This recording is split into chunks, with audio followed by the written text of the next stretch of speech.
host, Shanaz Saddique. If you are a political or social activist, then you will be fascinated to know that if your voice is not being heard now, then it will never be heard, because your voice and your activism, your political participation, in whatever form you wish for it to take, seems to be the way forward when it comes to the big leaders out there, the people that make a difference, the political leaders, the influencers. They are listening very carefully to what you have to say.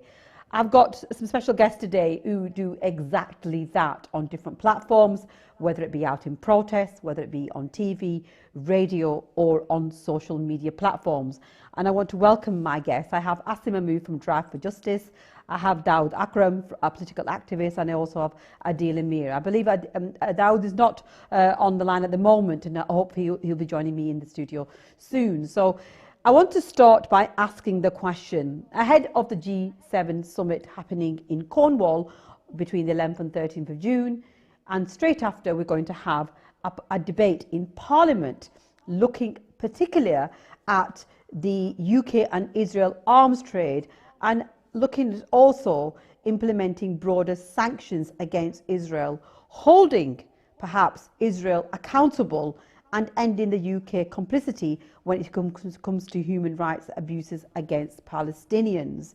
A very, very interesting time for all those people that have a voice and have their own opinion when it comes to political and social activism.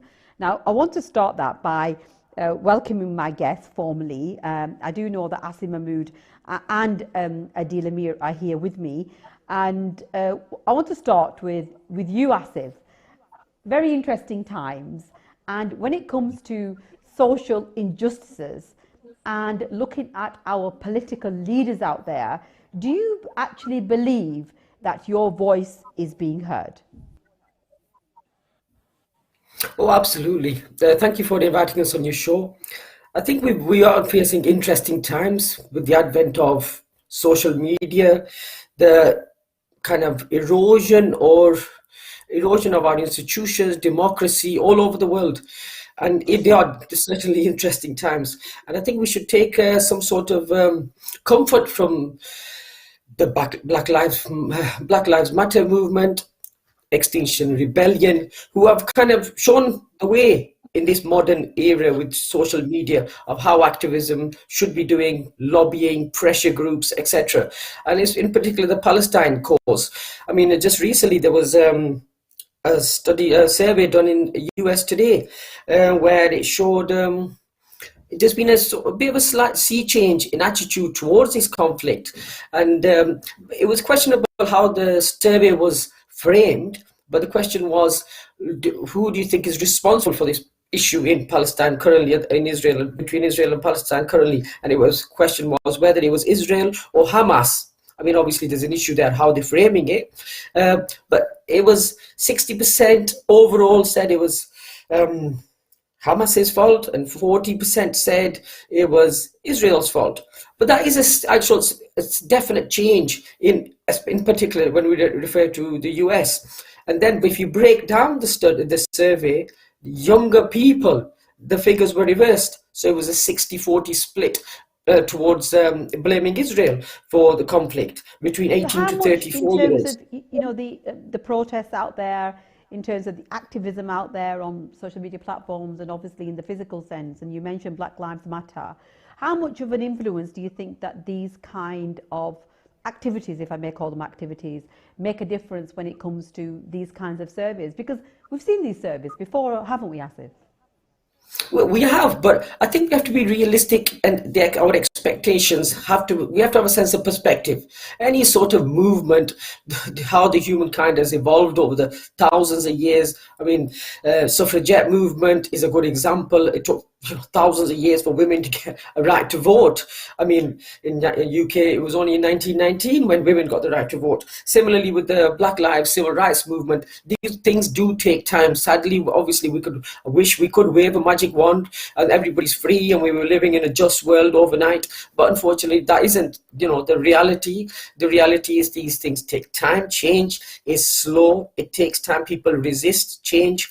There are powerful forces at play, institutions institutions who are not willing to change. Then there's the media, the politics, the whole profit, money, revenue, the economics, all this. It takes time to change people, to change the institutions at the top and and it usually comes bottom up. Any movement is grassroots, is bottom up. Very rarely does it ever come top down.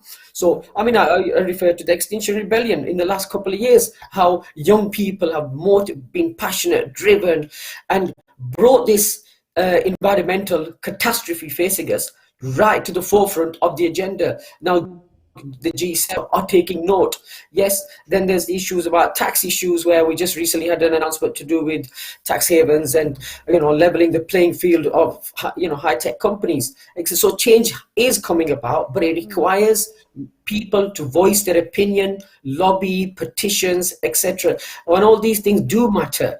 I know there's an apathy out there. People tend to think, oh, what difference does it make? I sign a petition, I go and shout on the streets, well, do a march, etc. What difference does it make? And I can assure you it does make a difference. As a good example, recently with all this Palestinian issue where we've been demonstrating, we got some sort of reprieve. There was a ceasefire. Obviously, it's not ideal, it's not perfect. There's still an occupation, an illegal occupation. There's still human rights abuses, etc. But it's still something. And we would rather take some comfort from a ceasefire. At least it brought about a ceasefire. But if everybody thought, well, let's just not, what difference will it make?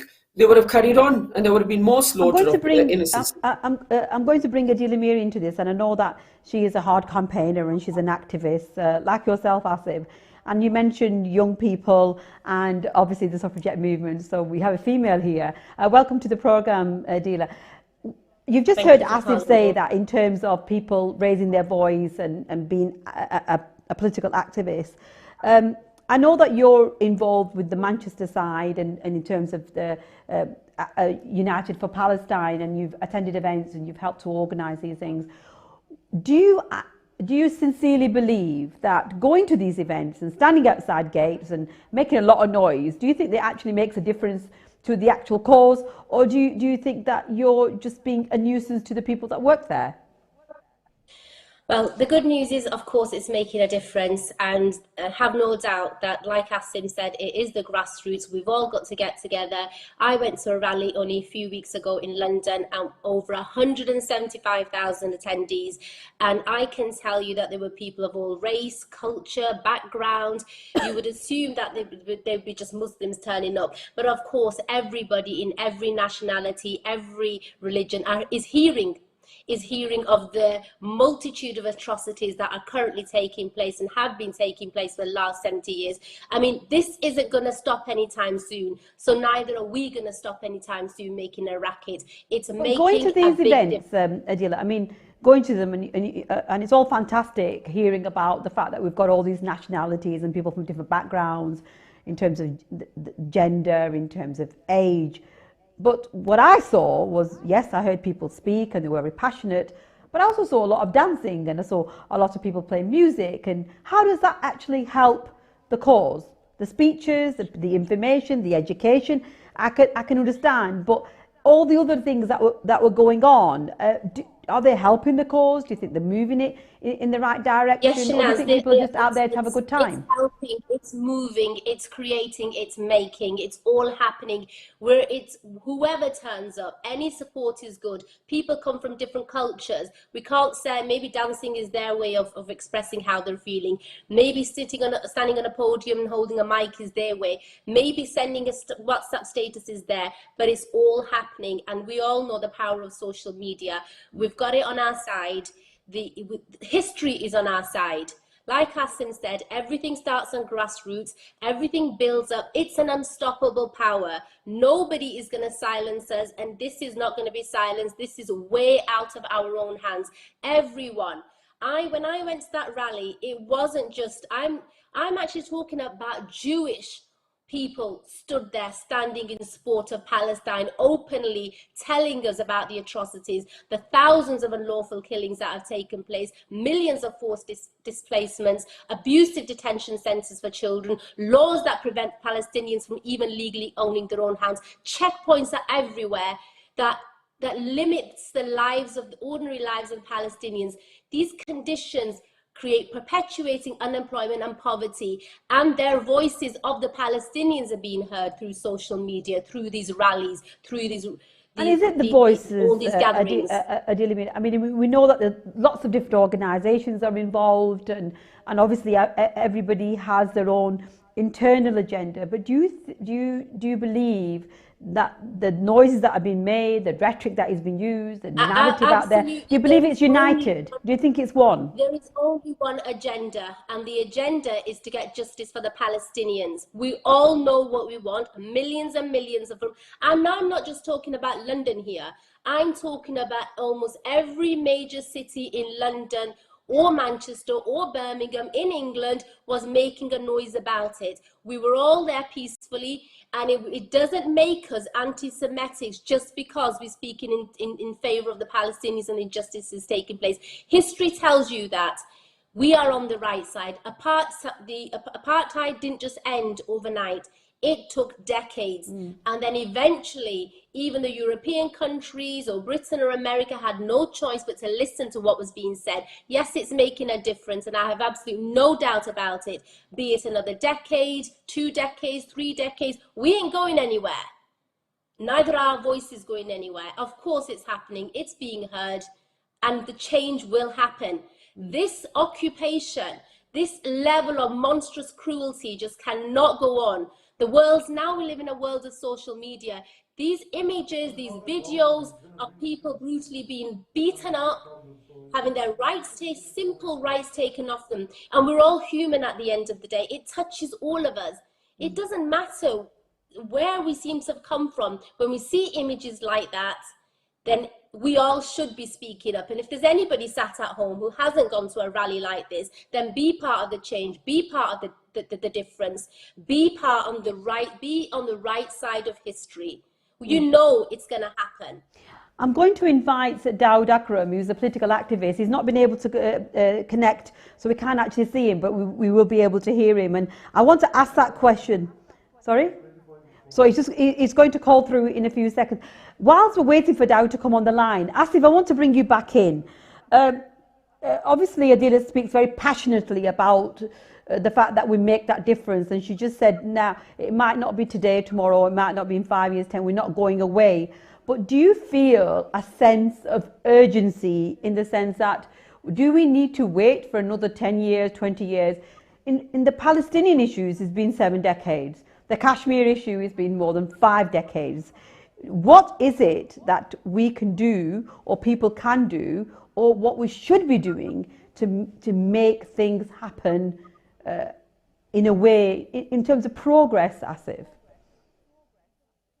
I mean, we've got examples of the apartheid system, which was just mentioned. With the apartheid system, we had a boycott, sanctions, divestment against South Africa over a number of decades, and that was a sporting boycott, arts boycott, economic boycott, diplomatic boycott. So I think that's where the pressure needs to be put on. So, you know, in arts and sport and politics and all these things. So, but we are the people, the rule of the people, by the people. So people need to exercise their powers by protesting, by lobbying, by pressurizing, whether it's their local MP, whether it's football associations not to play football against, you know, regimes like Israel or Saudi Arabia or any other country which are committing the most heinous human rights abuses, atrocities, and the pressure will prevail. Pressure will prevail. You mentioned football, and football is a passion for, you know, hundreds and thousands, and if not millions and billions of people across the globe. But recently, I was listening to the radio this morning. We've even had England fans objecting to the fact, the kneeling of the knee, that for some reason they believe that it's a political symbol as opposed to a human rights and a sign of respect. That people are almost, well, some people are even objecting to that, isn't it? With that. But before you answer that, I have got Dawood Akram on the line. Welcome to the programme, Dawood. Assalamu alaikum, Shanaz. Thank you for having me. I can't hear you that well, but I hope that the viewers can hear me. Dawood, I want to ask this question. We just mentioned football. I don't know if you're a football follower, but even the kneeling of the knee, is, for some people, it's seen as a political statement as opposed to a human rights statement. You being a political activist, and I met you briefly just a few days ago, you're somebody that's at grassroots level, that's out there, that's campaigning and protesting. Do you find that to be offensive, that it is seen as more of a political statement than a human rights statement, or does it matter? I'm not sure. I mean, things mean different things to different people, but I wanted to get back on the topic in terms of what we can do as active citizens. I think we all have a duty, not just to watch the television and see what's going on. This is our country. Our country is complicit in some of the activity that's happening in the Middle East now, and we need to show what we feel about that. Shanaz, can you hear me? Yes, I can hear you. Yes. Okay. The kind of points that I want to make is that, we could do all the things that the other speakers, I think I heard some of what they were saying, certainly in terms of lobbying, in terms of writing to your MP, doing all those things. But in Oldham, for example, we've been, I've only joined recently, but a lot of people have been at the Elbit factory, which is an Israeli factory, Israeli-owned factory that manufactures drones. And these drones, 85% of them, from my understanding, are the ones that are used to bomb Gaza and places like Gaza. And it probably happens in Kashmir, happens in other countries as well. But we've got to take a stand and say this is not acceptable, that our country, the country that we live in, the country that we're citizens for, the country that we contribute to needs to stop arming this kind of activity.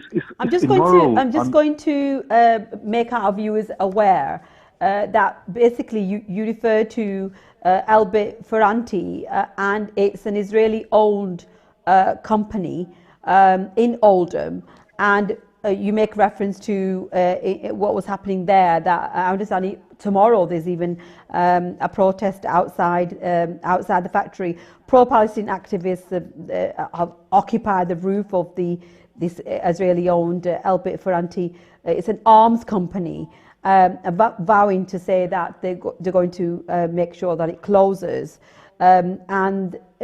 We also, very relevant is the fact that on the 14th of June, I mentioned right at the beginning, Daud, when you weren't with us, is that Parliament is actually going to debate an ending to the UK-Israel arms trade and also implementing broader sanctions. This standing on rooftops, this climbing of fences and going to outside factories, and you also mentioned the fact that it's our country. The people inside there are also British citizens who are just trying to make a living. What are your thoughts about, or do you have any thoughts for the employees that are working within those particular? No, absolutely. I mean, the local employees, as far as I understand it, are going to be the cleaners, some of the maybe junior administration staff. As for the engineers and the qualified people, they're from outside the area.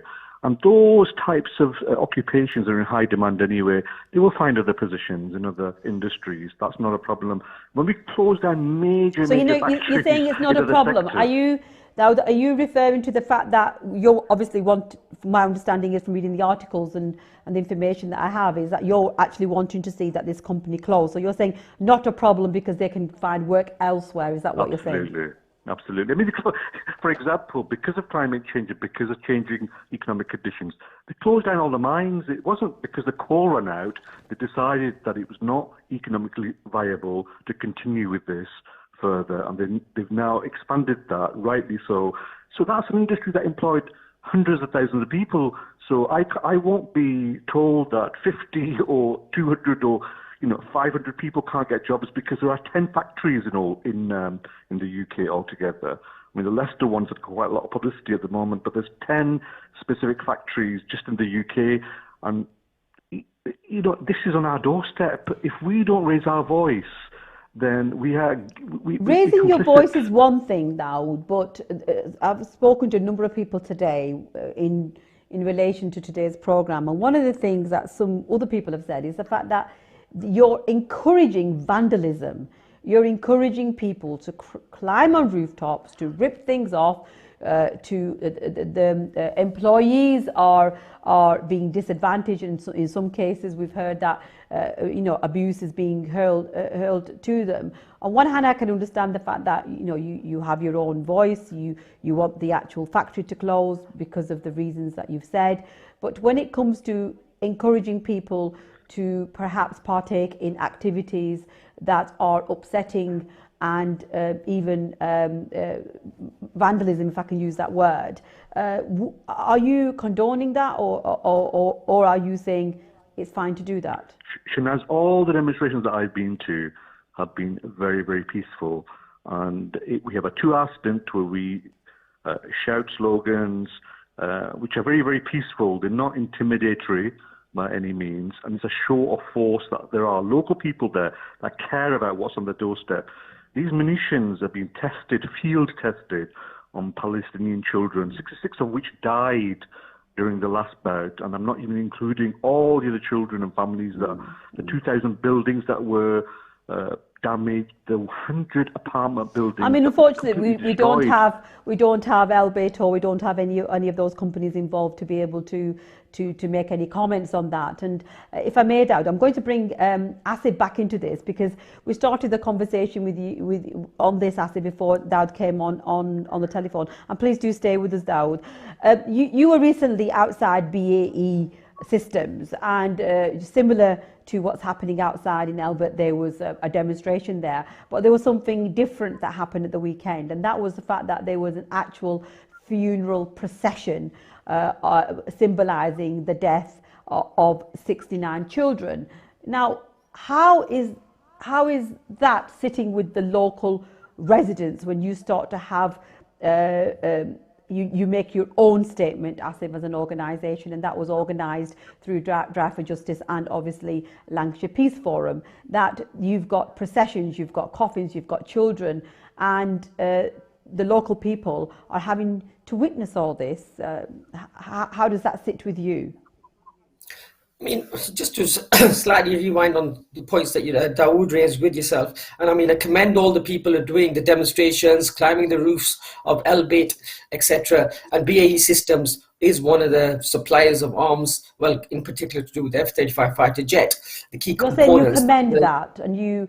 I do commend it, simply because civil disobedience is part of protest and change. It's something you can't get away from, and one has a moral responsibility, responsibility to disobey unjust laws and protest beyond the law. How far would you go with the civil disobedience, or a difference of opinion, if I may use that word? How far would you go, Asif, when you've got people climbing on fences out there? Obviously, there will be banter that goes on with people. You will have witnessed it. We've all witnessed it. You've got one person, say, sitting on one side of the fence and one on the other. You've got security guards. You've got other people. Civil disobedience. How far? Yeah, how far? The question, it's a subjective thing, but protest beyond the law is not a departure from democracy. It is an essential part of it. And this is, I'm quoting you, Martin Luther King Jr., who said this. I mean, St. Augustine said this: an unjust law is no law at all. So if there's something, an injustice taking place, immoral activity which is causing the deaths, massacres, genocide, ethnic cleansing, etc., then as a human being, you have a responsibility to take action. Now, what I wouldn't advocate is violence towards a human being. That's certainly something I would totally oppose, and any decent human being should. Property, now, that's a debatable area of, if these companies, Elbit, for example, or BAE Systems and other sites who are complicit, then the people have a right to protest. And how far that protest goes, if people want to climb the roof, they're causing damage to the property, and there are laws against that. And those people know the consequences. But do they need to do that? If we're talking about these decision-making powers being held by leaders, and you mentioned democracy, these are elected representatives, whether that be the Israeli government or whether that be United Kingdom and the trade deals that are going on. By climbing on the roof and being involved, those kind of activities, do they actually make a difference, or are you just doing it? I don't mean you personally, Asif, but I mean those people involved in these activities. Is it just for media consumption? Does it make a better picture? No, absolutely not. Absolutely not. This is approach. This is a multi kind of faceted approach to activism, protesting to bring about change. Now, some people can just sign petitions, and that's perfectly good. And obviously, I encourage that. Some people can write to their MPs. Some people protest on the streets. Some people shout chants, etc. And all that is necessary. Now, if I'm people going to bring Adila in there because you say it's necessary, and she's somebody that's attended those protests in London, like yourself, in Manchester, Oldham, etc., etc. Adila, do you agree with Asif? Do you believe it's necessary for people? I use the word departure. I'm using Asif's words here. Departure from democracy, civil disobedience. Do you think it's necessary? Necessary. Every activity is necessary that needs to take place to make the people, more and more people aware of what's going on. To what extent, Adila? No point. To what extent? How far should people like yourself? Any violence, any discrimination, any abuse of anyone else's rights? At no point. But when some of these companies, Adila, would say that that's their property. The people that are working within a few days ago were inside the offices while the demonstrations were going out, and they were called murderers. They were being held responsible. There were only a couple of days ago, and still are, children being killed by Israeli weapons and bombs. It's a case of having a priority. On one hand, you've got somebody might lose their job but get it somewhere else. And at the other situation, you've got children. This is real. Children are dying. Mums are dying. Ordinary civilians are dying. Homes are being demolished. It's a matter of priority. At no point would any sane human being say, climbing on the top of the roof, don't do it because it gets a bit of attention. From the information, obviously, that we have, and there's lots of footage out there, and of course, this is your own, let's just say your own take on it. It's your take on it, and viewers out there will have their own take on it. I want to ask the question that who are the people who are making these decisions? Who are the people that will listen to you? Should it be the government or should it be the actual employees? Every human being with a conscience. I repeat, every human being with a conscience is making this decision. And at the end of the day, I've been to these demonstrations. There's not a single activity that is taking place that you would say is abusive to another human being or violates their right. I actually commend the bravery of these people who have to go and climb on these to these rooftops and sacrifice the time that they have to sacrifice in order to draw attention. I want to bring Daud back into the conversation, if I may, if Daud's still on the line. Daud, what would perhaps be another way forward that the dialogue we so urgently need, and this is, I'm just giving you an opinion, that's so urgently needed, needs to be between the leaders that make these decisions, i.e. political leaders, the CEOs of these companies, and the grassroots level of activities that are going on is nothing but nuisance. Would you agree that there needs to be an escalation or a moving up of the dialogue to try and make that difference?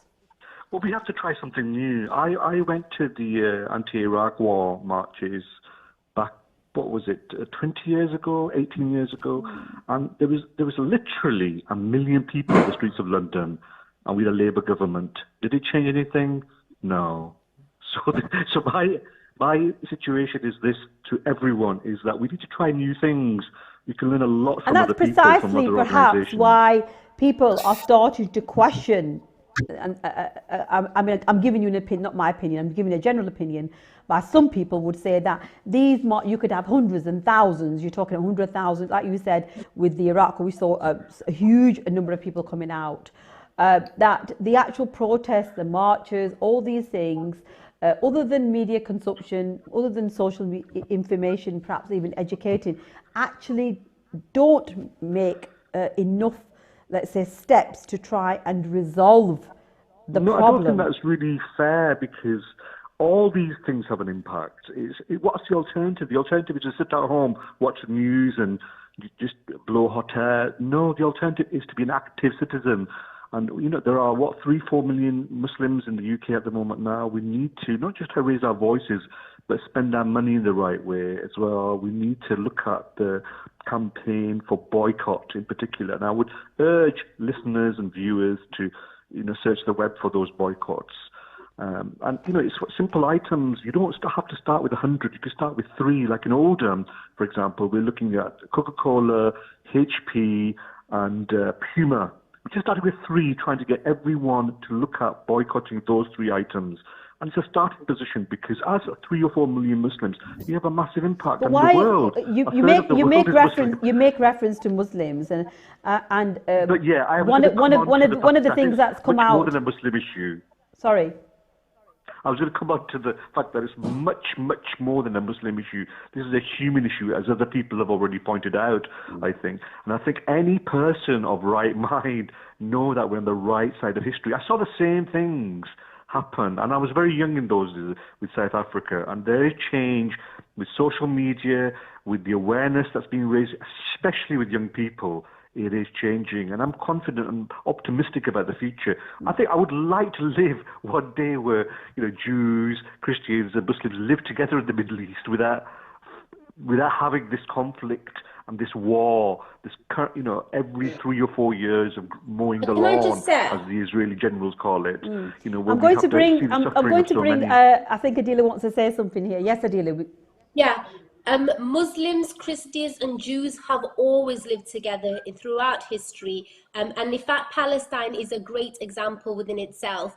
You're talking about Muslims were the ones that were taking in Jews when they were being persecuted by the Christians, and quite rightly so. We are not anti-Zionists. I have Jewish friends. Now, whether some of them agree with me or some of them disagree with me, that's irrelevant. And in fact, you would find that when you actually break down the argument to them and you have a normal human conversation with them, they can't resist from saying, we know. But we're also stuck because the Israeli government is so powerful that whenever the voices within Israel speak up and say, we'd want to be friends with the Muslims, this is not the right approach to the solution, we all want the solution, then they are shut down immediately and the far right's voice speaks up. I want to see a world in which I'm comfortably sat down with my Jewish and Christian and Hindus and atheist friends. But is it relevant though, we talk about religion is mentioned, and when you make reference to Al-Aqsa Mosque and what happened there, then obviously religion has a part to play. But do you think that using the religious, some groups out there who are using the religious narrative and go to these demonstrations and are shouting out using religious chants, do you believe that actually helps the cause, or would you perhaps understand or place some understanding to the fact that it creates nothing but religious fanatics? The issue of Palestine is beyond religion. It's beyond Muslims. It is an issue that's time and time again. You look at Noam Chomsky. He's not a Muslim, and yet consistently for decades he's been speaking up against. And he's not a lonely voice. You have thousands of famous people that will speak up against the truth. People have a different way of expressing themselves. If they choose to swing their element of religion into it, that's their take on it. But there's no doubt about the question, why is everybody doing this? What is the ultimate aim? The ultimate aim is to bring back justice to the people of Palestine. I'm going to bring Dawood back into this. I know he wanted to say something, if I may, Adila there. Dawood, using religion or using religious rhetoric, and I know I'm going to bring Asif in this because I do know that Asif feels very passionately about this particular subject. So Dawood, using religious narrative, does it matter? And should we be talking about religion, or should we be following the human rights element? Does it make a difference what words we're using here? It does. but we should use all the methods necessary. We should highlight the fact that if this say, for example, the Vatican was invaded by a group of guerrilla army and then trashed, how do you think the Catholics would feel?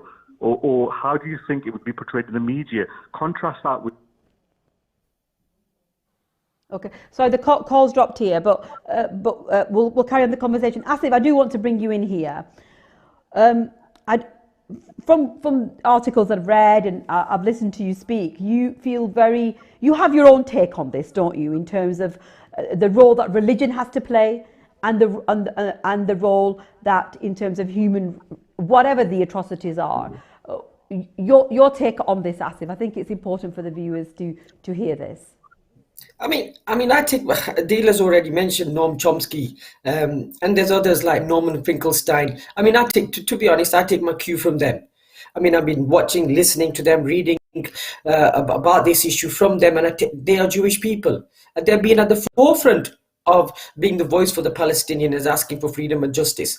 In regards to the religious chants, I don't think it's helpful. I really do not think. I think we have to be very careful of how we frame this whole issue about how we fight for the cause, because we do have to understand in the West, in particular in the West, they have a guilt complex. In the West, we do have a guilt complex. What happened during the Second World War? In the West, we have a guilt complex in regards to what happened in the Second World War, the Holocaust, and rightly so. We should have a guilt complex of what happened, because it was the West who was responsible for what happened. What relevance does that have to religious chants?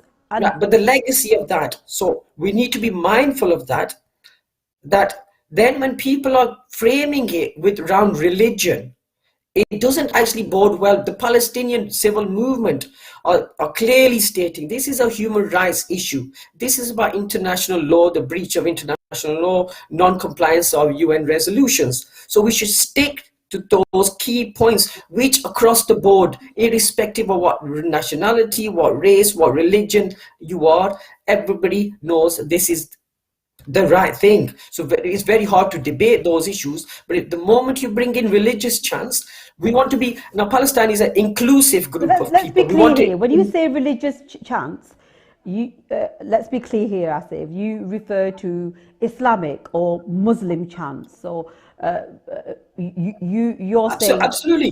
Absolutely, because if I go to a demonstration... Just carry on, Asif. We'll bring a dealer in a minute. You just carry on. If I'm at a demonstration and I've gone there to support the Palestinian people who happen to be Muslims, happen to be Christians, happen to be Jewish, or people of no faith as well. So this is when people are going to bring in religious chants. I just don't think it's necessary. I don't think it's helpful. Let's just stick to the key point, frame it correctly, which is about human rights abuses, ethnic cleansing, genocide, apartheid state. Israel is an apartheid state, and UN resolutions, and let's just stick to that and frame it in that way so that the Palestinian cause can be progressed, because we don't sort of used like gaslighting and moving away from the real issue, because we know what the certain elements within the Israeli kind of state are using the religious dimension, so we don't want to be falling foul of that. That's all I'm saying. I'm going to bring you in here. What's your take on this? Religion I don't or religious... have a problem with people making chants, whatever style they want to do. It's an issue. It hurts the Muslim psyche when they see their mosque being trashed. It's the third most holiest site. There is nothing wrong with them showing that it's something dear to them and it's dear to their faith. What we can't accept is if the religion chants become either have a violent take on them or start having abusive rhetoric to them. I don't have any problem with coming into this perspective and saying we as Muslims find this offensive, find this regime offensive. It is against. So let me change the question here and let's focus it, because I know that recently in some of the towns where the demographics are quite strong when it comes to certain religions, let's for example say Blackburn, in particular, let's just say places like Oldham and other areas where we've got a significant number or percentage of, in this particular case, it happens to be the Muslim community. When the religious chants are being used and to show passion, I'm not talking about anything abusive, so religious chants. So, for example, I'll give you an example, Allahu Akbar. So if that is being used, or Takbeer is being used, do you think that does more? Do you think it does good, or do you think it isolates people? Do you think I don't think other people of other faiths? Do you think it?